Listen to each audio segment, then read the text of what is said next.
Il est d'éthique de langage plus ou moins à la mode selon les temps, que vous entendrez des dizaines de fois quand ce n'est pas à chaque phrase, dans des conversations privées ou pire encore à la télévision, même dans la bouche de journalistes ou de politiciens.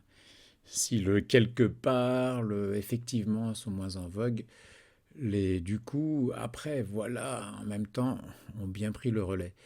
Nous avons remarqué ces derniers temps une expression émergente qui a pris le dessus sur une ancienne. J'ai toujours dit passer une bonne journée, mais maintenant, il faut souhaiter une belle journée. Avant, les choses étaient bonnes, maintenant, elles sont devenues belles. Tout est beau et non plus bon. Sommes-nous devenus la génération plus belle la vie? Cela peut paraître anodin, mais un amateur de philosophie thomiste ne peut éviter de se poser la question: comment se fait-il que le beau ait remplacé le bon dans les esprits, même d'une façon sans doute inconsciente? Cela reflèterait-il quelque chose de plus profond? Un thomiste pourrait peut-être se réjouir de voir la plus modeste des propriétés de l'être, la beauté, être mise ainsi à l'honneur. Elle est tellement modeste que certains lui refusent le titre de notion transcendantale de l'être, comme nous l'avons déjà dit dans une autre leçon sur le beau. Pourtant, là où il y a un être existant, il peut y avoir de la beauté, comme n'importe qui peut en faire l'expérience en regardant un soleil couchant, par exemple. Saint Thomas dit aussi expressément que le beau et le bien considérés dans le réel sont identiques, parce qu'ils sont fondés tous deux sur la même réalité qui est la forme. De là vient que le bon est loué comme beau, mais, précise-t-il, ces deux notions n'en diffèrent pas moins en raison. Ce n'est pas parce qu'elles diffèrent comme objet de pensée que la beauté et la bonté ne sont pas l'être même perçu sous un aspect distinct. L'unité de l'être n'est pas la vérité de l'être, ni sa bonté, ni sa beauté, en tant qu'idée, mais toutes ces propriétés distinctes renvoient pourtant au même être. Un disciple de saint Thomas peut donc accueillir favorablement ce changement de lexique, car après tout, comme le disait Dostoïevski, la beauté doit sauver le monde. La beauté ne concerne pas seulement les choses matérielles, et il existe une beauté de la vérité, ou la splendeur de la vérité, ainsi que le disait saint Jean-Paul II. En effet, le beau relève de la connaissance, et la découverte de la vérité apporte à l'intelligence humaine une sorte de plaisir, ou plutôt une joie intellectuelle. Qui plus est, puisque le beau est une sorte de bonté, et que Dieu est la bonté suréminente en perfection, Dieu est nécessairement beau.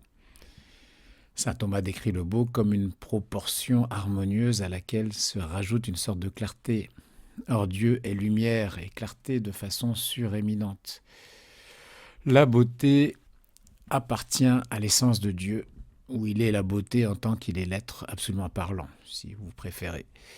Mettre en avant la beauté, c'est aussi ainsi louer l'être divin. Le seul problème est que lorsque nos contemporains remplacent la bonté par la beauté, je doute qu'ils pensent à la vérité ou à Dieu, ou à ces notions métaphysiques que sont les transcendantaux de l'être. Il est à parier que ce changement soit plus simpliste.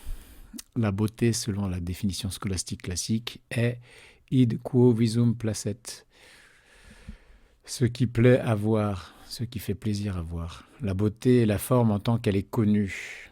La forme est de nos jours non pas cette notion structurelle de l'être qui détermine la substance en informant la matière, c'est plus prosaïquement l'aspect extérieur de la chose. La bonté qui est en philosophie réaliste la forme en tant que désirée, puisque le bien est ce que toute chose désire.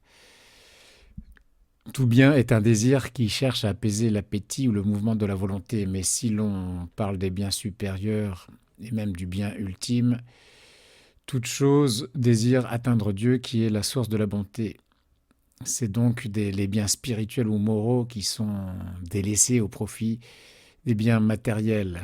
La joie provenant de la vérité, la félicité des biens honnêtes, comme dirait saint Thomas, ou moraux, sont mis de côté pour les biens délectables, dits délectables, qui sont des biens inférieurs. et le plaisir de voir des formes harmonieuses et proportionnées. Ce n'est pas immoral de prendre plaisir à percevoir de belles choses. Ce qu'il est, c'est l'inversion de l'ordre des priorités.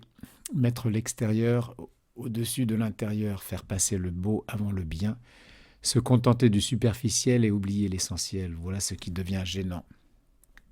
On ne peut préférer l'art de faire du beau à l'art de pratiquer le bien, car poser des actes bons, moraux, c'est accomplir la volonté de Dieu et c'est lui ressembler. Si l'homme est fait à l'image de Dieu et doit retrouver la ressemblance perdue par la chute originelle, c'est une image intérieure et non extérieure dont il s'agit. Ce n'est pas une peinture, car Dieu, en tant que Dieu, n'a pas de visage. Seul Dieu fait homme en Jésus en a un. Ce qui importe donc, c'est de vouloir le bien moral, car Dieu est bon et que la charité, c'est-à-dire aimer comme il aime, est ce qui nous unit à lui. En ayant les mêmes désirs et les mêmes pensées que Dieu, l'âme devient lumineuse de la pureté de Dieu en sa volonté et de la clarté de Dieu en son intelligence. Ainsi, la beauté de l'âme rejaillit sur le corps. Au ciel, ce ne sera pas une beauté esthétique, artistique, due aux justes proportions des membres du corps humain qui resplendira, mais une beauté spirituelle venant de l'âme glorifiée par la vision béatifique, par la vue même de l'essence de Dieu. La beauté a donc toute sa place dans l'économie divine et dans la vie de l'homme, mais elle doit rester à sa juste mesure et être ordonnée à la finalité ultime de l'homme.